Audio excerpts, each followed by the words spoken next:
Next topic है permanent tissue, यानी कि वो टिश्यू जिनकी सेल ग्रो नहीं कर सकती।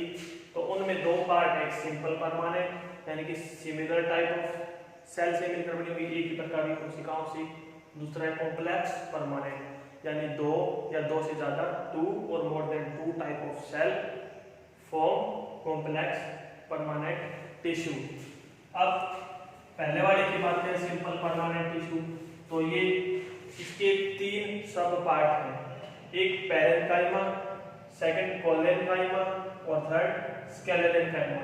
तो सबसे पहले पैरेन्काइमा जो कि किसका पार्ट है, परमानेंट, मतलब कि इसकी सेल जो है ग्रो नहीं करती, और सिंपल मतलब एक ही टाइप की सेल से मिलकर बना है। पैरेन्काइमा जो है वो सिंपल है यानी कि एक टाइप के सेल से बना है, परमानेंट है मतलब सेल ग्रो नहीं करती। तो इसकी खास बातें क्या है, तो ये thin wall living oval isometric cell से मिलकर बना होता है, यानी कि इसकी जो वाल है ना इस टिश्यू की वो बहुत ही ज्यादा थिन होती है, पतली वाल होती है, एक ही लिविंग सेल से मिलकर बना होता है। ओवल शेप अंडे के आकार का, या आइसोडायामीट्रिक मतलब लगभग गोलाकार में इस तरीके से ये पाया जाता है, या तो ये टिश्यू गोलाकार रूप में होगा आइसोडायामीट्रिक, या ओवल अंडे के आकार में पाया जाएगा, ये परमानेंट सिंपल टिश्यू। और फॉर्म्ड बाय सेल्यूलोज, सेल्यूलोज एक सब्सटेंस होता है जिनसे मिलकर के इसकी जो सेल है वो बनी होती है।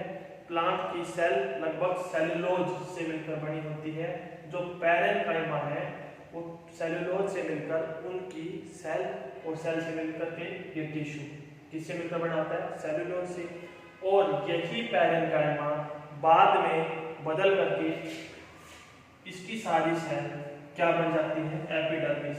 एपिडर्मिस क्या होती है, प्लांट की सबसे बाहरी परत, यानी कि जो हमको दिखाई देती है तने में या बाहर, वो सारी की सारी परत जो की होती है उसका नाम है एपिडर्मिस। तो ये आपको ध्यान रखना है कि पैरेन्काइमा जो टिश्यू है वो एक तो लिविंग सेल से मिलकर बना है, उसकी शेप लगभग गोल होती है, और उसके बाद में ये बना होता है सेल्यूलोज से, और वही सेल्यूलोज बाद में बदल करके ये पैरेन्काइमा क्या बन जाता है, एपिडर्मिस, जो कि सबसे ऊपर की लेयर होती है किसकी, प्लांट की। मैंने मान लिया प्लांट में कोई स्टेम है, प्लांट में कोई स्टेम है, उसको काट के देखा तो उस कटे हुए भाग को मैं सामने से ऊपर से देखूं तो किस तरीके से दिखेगा, इस तरीके से मान के चलो आप इसको कि ऊपर से देख रहे हैं इसको, तो यहाँ से इस तरीके से दिख रहा है। तो इसमें सबसे ऊपर वाली जो लेयर है, ये वाली ऊपर वाली लेयर, यानी कि ये पूरी की पूरी लेयर, ये इस पूरी लेयर को बोलते हैं एपिडर्मिस। एपिडर्मिस एपिडर्मिस इस प्लांट की जो बाहर वाली लेयर जो हमको दिखाई दे रही है उसका नाम है एपिडर्मिस।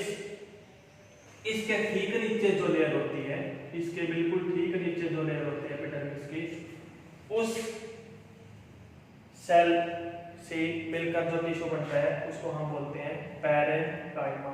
उस सेल को बोलते हैं पैरेन्काइमा, क्योंकि यही सेल बाद में क्या हो जाती है, ये वाली लेयर बनाती है, ये सेल बाद में इस तरीके की सेल में बदल जाती है, जो कि क्या बना देती है, एपिडर्मिस, यानी कि प्लांट की ऊपर वाली लेयर, ये वाली लेयर ही बाद में ये बन जाती है और इसका नाम हो जाता है बाद में एपिडर्मिस।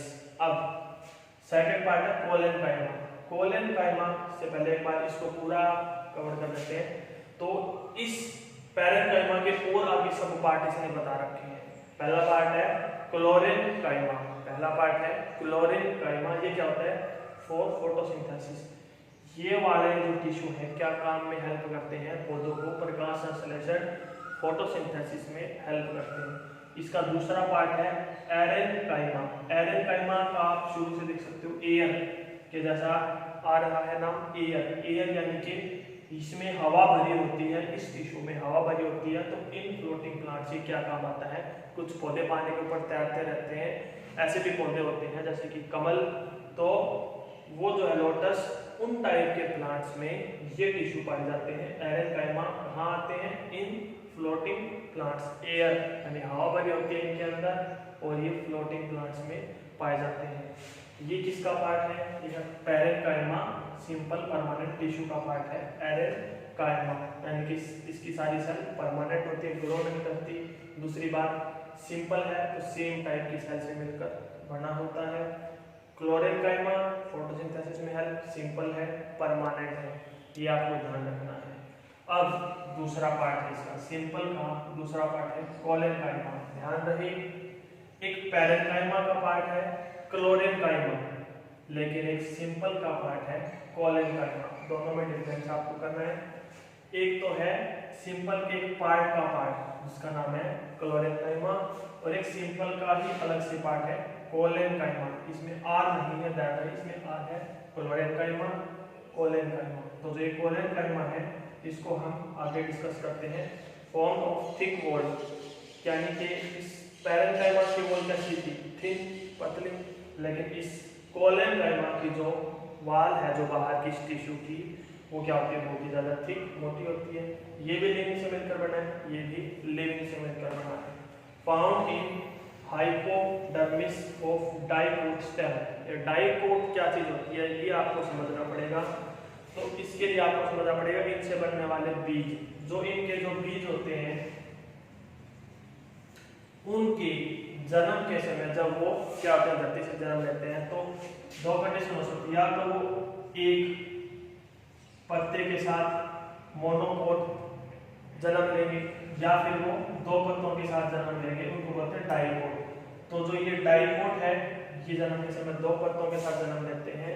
ऐसे पौधे के जो स्टेम है, ऐसे पौधे जिनके जन्म के समय दो पत्तियां होती है, उनके स्टेम में जो पाया जाता है वो है कोलेनकाइमा टिश्यू। ऐसे पौधे जिनके स्टेम में, ऐसे पौधे जिनके दो पत्तियां निकलती है जन्म के समय, उनके स्टेम में जो पाया जाता है टिश्यू उसका नाम है कोलेनकाइमा। और तीसरा पार्ट आ गया सिंपल परमानेंट का, तीसरा पार्ट है स्केलेरेनकाइमा। स्केलेरेनकाइमा जो है वो किससे मिलकर बना होता है, ये इसकी वाल तो थिक होती है, इसकी भी वाल थिक है, सेकंड की थर्ड की भी वाल थिक है, बस इनमें डिफरेंस ये है सेकंड लिविंग सेल से मिलकर बना है, थर्ड जो है वो डेड सेल से मिलकर बना होता है। इनकी सारी सेल डेड होती है। और क्या बोल रहा है हाइपोडर्मिस ऑफ मोनोकोट स्टेम। अब यहाँ पर स्टेम कैसा है, मोनोकोट, यानी कि इनके बीज के जन्म के समय जो पत्ती निकलेगी पहले ही बारी में सिर्फ एक पत्ती के साथ जन्म लेगा पौधा। ऐसे पौधों के जो स्टेम है उनमें जो टिश्यू पाया जाता है वो होता है स्केलेरेनकाइमा। और ये वाले टिश्यू कहाँ पाए जाते हैं, ये पाए जाते हैं एग्जाम्पल सेल्स ऑफ नट, यानी कि आपने देखा होगा कोकोनट, नारियल, उसके बाहर के जो रेशे होते हैं वो कैसे होते हैं, बिल्कुल ही रूखे, यानी कि डेड सेल से मिलकर बने होते हैं। और वो वाली सेल आपस में मिलकर के जो टिश्यू बनाती है वो टिश्यू है स्केलेरेनकाइमा। एक 1 मार्क क्वेश्चन में आता है कि what is the type of tissue in coconut shell. तो कोकोनट नारियल के रेशे जो है वो किसके बने होते हैं, स्केलेरेनकाइमा, जो कि डेड सेल से मिलकर बने होते हैं, यानी कि उनकी सेल ग्रो नहीं कर सकती। क्यों, क्योंकि ये तो परमानेंट की पार्ट है। तो आपको समझ में आया होगा, पहले सिंपल परमानेंट टिश्यू है, उसके 3 पार्ट है पैरेनकाइमा, कोलेनकाइमा, स्केलेरेनकाइमा। पैरेनकाइमा की दोबारा से 2 सब पार्ट है, कोलेनकाइमा, एरेनकाइमा। कोलेनकाइमा फोटोसिंथेसिस में मदद करता है, एरेनकाइमा जो तैरते हुए पौधे हैं उनमें पाया जाता है। कोलेनकाइमा की वो थिक होती है लेकिन सेल उसकी सारी लिविंग होती है। ऐसे पौधों में पाया जाता है, डाई का मतलब होता है 2, तो जो 2 जो है प्लांट्स के जब जन्म के समय जिसमें 2 पत्ते 2 लीव्स के साथ जो बॉन्ड होता है, उन पौधों के स्टेम में जो पाया जाता है टिश्यू उसका नाम है कोलेनकाइमा। स्केलेरेनकाइमा जो है वो क्या है, वाल थिक मजबूत होती है, मोटी होती है, लेकिन इसकी सारी सेल डेड होती है। आप दिमाग में याद क्या रखोगे, कोकोनट का सेल, नारियल के बाहर का रेशा, और ये किस प्रकार के प्लांट में होता है, मोनो। मोनो का मतलब होता है सिंगल, जिनके जन्म के समय सिंगल जो लीव के साथ जो बॉन्ड होते हैं जन्म लेते हैं उनके सीड, तो उनको बोलते हैं मोनोकोट। उनके स्टेम में और कोकोनट के सेल में। स्क्लेरेंकाइमा इंपॉर्टेंट है, ये भी आपको क्या रखना है, याद रखना है। प्लांट की सबसे ऊपर वाले लेयर का नाम होता है एपिडर्मिस, उसके नीचे उसके ठीक नीचे जो लेयर होती है उसका नाम होता है हाइपोडर्मिस, ये भी आपको याद रखना है।